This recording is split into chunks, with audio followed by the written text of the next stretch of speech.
Welcome back to my YouTube channel جس کا نام ہے حمزہ ریئیکٹس۔ آج کا ہمارا ٹاپک ہونے والا ہسٹری آف اسرائیل اینڈ فلسطین کنفلکٹ بائی ڈاکٹر اسرار احمد۔ میں امید کروں گا آپ کو میری ویڈیو پسند آئے۔ اگر میری آپ کو ویڈیو پسند آتی ہے please subscribe to my YouTube channel. چلتے ہیں ویڈیو کی طرف۔ بات تو یہ ہمارے بعض لوگوں کے ذہنوں میں سادہ دل لوگ وہ سمجھتے ہیں کہ پوری دنیا میں ایک ہی دفعہ آ جانی چاہیے۔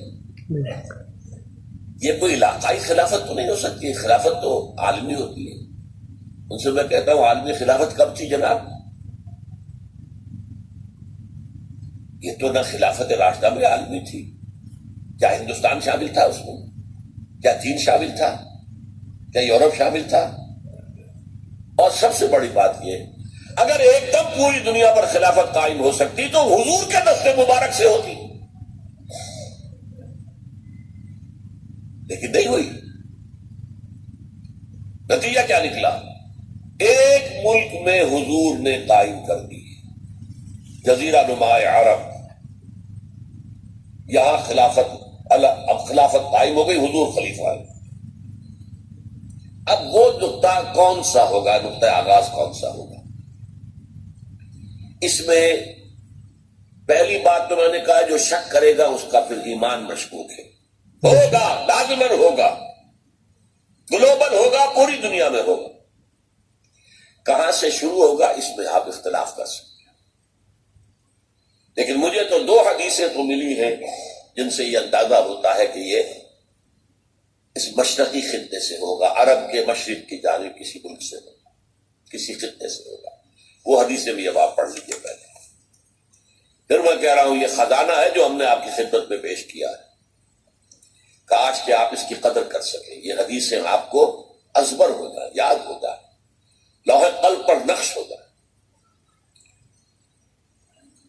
ہندوستان اور خراسان یعنی موجودہ افغانستان کا ذکر ابن ماجہ کی روایت ہے، عن عبداللہ ابن الحارث رضی اللہ تعالی عنہ قال رسول اللہ صلی اللہ علیہ وسلم یخرج ناس من المشرق یؤتئون للمہدی یعنی سلطانہ، یعنی سلطانہ، دونوں طرح سے پڑھ سکتے ہیں۔ حضرت عبداللہ ابن حارث فرماتے ہیں رضی اللہ تعالی عنہ کہ حضور نے ارشاد فرمایا مشرق کی طرف سے وہ فوجیں نکلیں گی، لوگ آئیں گے جو عرب میں مہدی کی حکومت قائم کریں گے۔ یہ مہدی کون ہوں گے اس کا ذکر میں ذرا بعد میں کروں گا، لیکن نوٹ کر لیجئے کہ مہدی سے پہلے لازماً کسی مشرقی علاقے کے اندر وہ نظام قائم ہو چکے گا، تب وہاں سے فوجیں آئیں گی نا۔ یہ مشرق کون سا ہے؟ عرب کے مشرق میں آپ چلیے ایران بھی آ جائے گا، افغانستان بھی ہے، پاکستان بھی ہے، اور اگر اسے اور توسیع دیں تو ہندوستان بھی ہے۔ یہ ہے عرب کا مشرق، اس سے فوجیں جائیں۔ اس کا کیا مطلب ہے کہ اس میں سے کسی جگہ پر نظام خلافت پہلے قائم ہو جائے گا تاکہ وہاں سے فوجیں جائیں گی جو جزیرہ نما عرب میں حضرت مہدی کی حکومت کو قائم کریں۔ بے شک۔ اب دوسری حدیث سنیے، یہ سنن ابن ماجہ کی حدیث تھی جو میں نے آپ کو سنائی، آپ نے پڑھی۔ دوسری عن ابی ہریرہ رضی اللہ تعالی عنہ،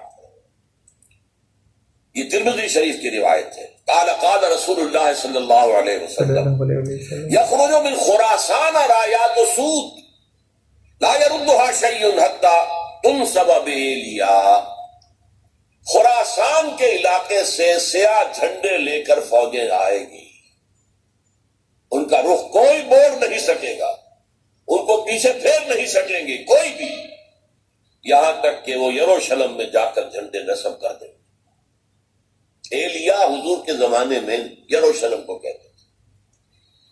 یہ یروشلم تھا جب حضرت سلیمان کی حکومت تھی اور یہاں پر معبد سلیمانی، ہیکل سلیمانی قائم ہوا، پھر یہ یروشلم گرا ہے تاریخ میں، یہاں تک کہ سن 70 عیسوی میں جب ٹائٹس رومی جنرل نے اس کو گرایا، ختم کیا، سیکنڈ ٹیمپل گرا دیا، اور یہاں سے یہودیوں کو نکل جاؤ، یہاں سے کوئی یہودی باقی نہیں رہا، تب بالکل تہم بالا برباد کر دیا۔ اس کے کوئی 150 سال بعد ہیڈریان، رومن ایمپرر ہیڈریان،